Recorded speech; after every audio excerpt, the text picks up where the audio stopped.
John Rowe is the Executive Director of Graduate Admissions at Utica College. Good morning, John. Good morning. And there is a shortage of special education teachers here, not just in this state, but across the country, right? That's correct. And as you pointed out on the tease, we have actually been in a slump with special ed teachers and regular teachers since about 2011. When I got here in 2006, I'd get 125 to about 150 applications a year for teaching, for graduate. By the time the recession hit and everything spun off of that, by about 2015, 2016, I get about 25. Wow. And I think you're right when you mentioned earlier on. The guidance counselors were saying... They were telling them don't, exactly. Wrong place to go into education. No jobs, don't go into it, too much Common Core, too many things that were going to really cause you problems. There was anger in... Teachers were angry, especially around this state. They were. Yeah. And this is one of the highest paid states, of course, for teachers. A lot of people want to become teachers here. People come from other states to become teachers here. Right. And it's the hardest certification to get. Now, talk about special ed. Is there a higher pay grade if you're a special ed teacher versus... No, most school districts actually, you're going to be on the same pay rate as a regular teacher. Yeah. However, a special ed teacher, for high school anyway, grades 7 through 12, which is one of the initiatives we're pushing right now at the college, is something that's not going to necessarily be in a classroom. It's going to be in a resource room or a smaller room, doing some one-on-one with students, grades 7 through 12, maybe pushing into a classroom for grades 7 through 12. So it's a different concept than the plain old, I don't want to say plain old, but certainly the regular classroom teacher. What are the requirements? So here we are with kids going off to school now, and Angelo here is going to be a senior next year, thinking about what am I going to do next year? Where am I going to go? What am I going to do? Well, if you're a senior right now, you'd be contacting my office, and we'd take a look at your transcripts, see if you meet the requirements. And here are the requirements for a special education teacher if you want to get into the graduate level. You need a 4-year degree. It needs to be a 3.0 or above, and it needs to be a liberal arts-based degree. And this gets a bit confusing. For example, if you're someone who comes in with, let's say, a business degree, or let's say if you come in with a speech therapy degree. Yeah. That is not a liberal arts degree. Right, a liberal arts degree is a traditional English, social studies, psychology type of program where you've got that core of liberal arts on top of the specialty you'd like to be in.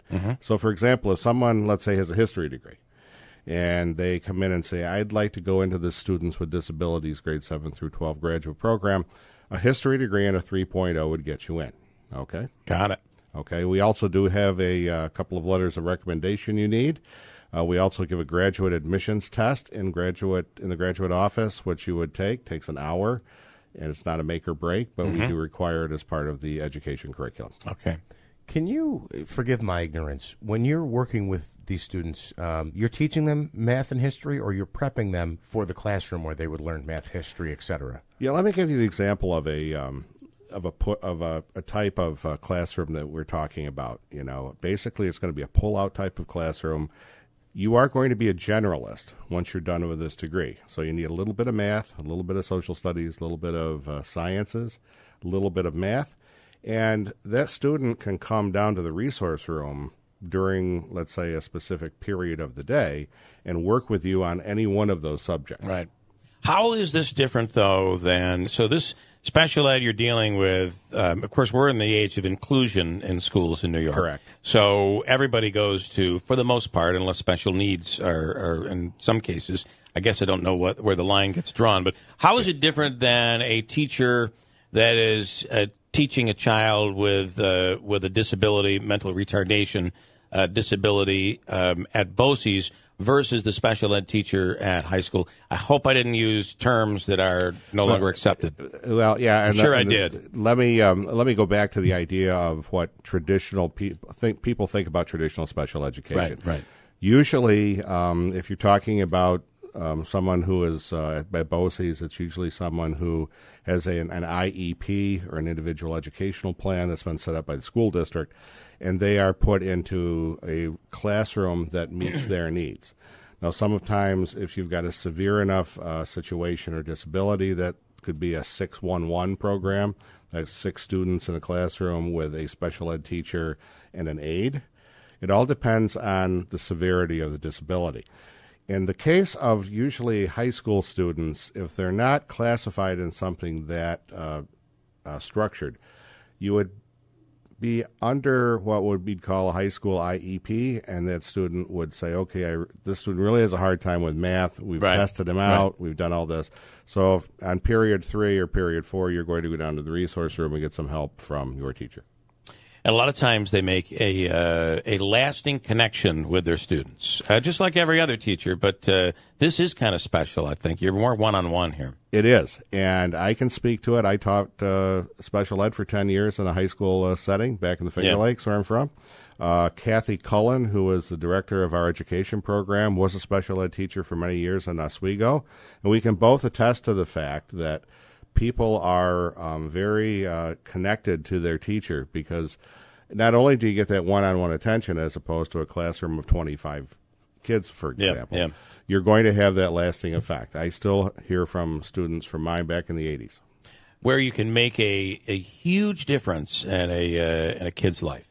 Absolutely, and I would agree with that. And I believe all teachers can do that, but this has that special opportunity, I think. So, yeah. All right, if people are interested, somebody thinks this is perfect for their high school student, how do they reach out to you guys? Real simple. You can contact Graduate Admissions. I'll give you the number, 315-792-3010. That's 315-792-3010. Or you can email me directly. Very short email, JROWE@utica.edu. Well, you don't get a higher pay grade. No. Teaching is very competitive these days. Yes, it is. Tough to get a job. You hear of a lot of teachers that are out waiting tables. Does this increase your chances of getting hired? Is there more of? It sounds like if there's a shortage, it could be beneficial. It's significantly going to increase your ability. For example, I had a student come in Friday, and she said, should I do English or should I do special ed? I said, well, there are going to be more English teachers out there looking for jobs than special ed. But the jobs are really good, too. Just let me leave you on this one last fact. 64% of the teachers in the state of New York are ready to be retirement age in the next 4 years. Wow. So the last thing we should have been telling high school students was not it's to go totally to teaching. flipped. We're back up to that 125, 150 applications. And maybe it's Common Core that drove them all to early retirement. I don't know. But either way. It probably could, I'll tell you. All right. Thank you so much. I appreciate it. Thank you, guys. I appreciate it.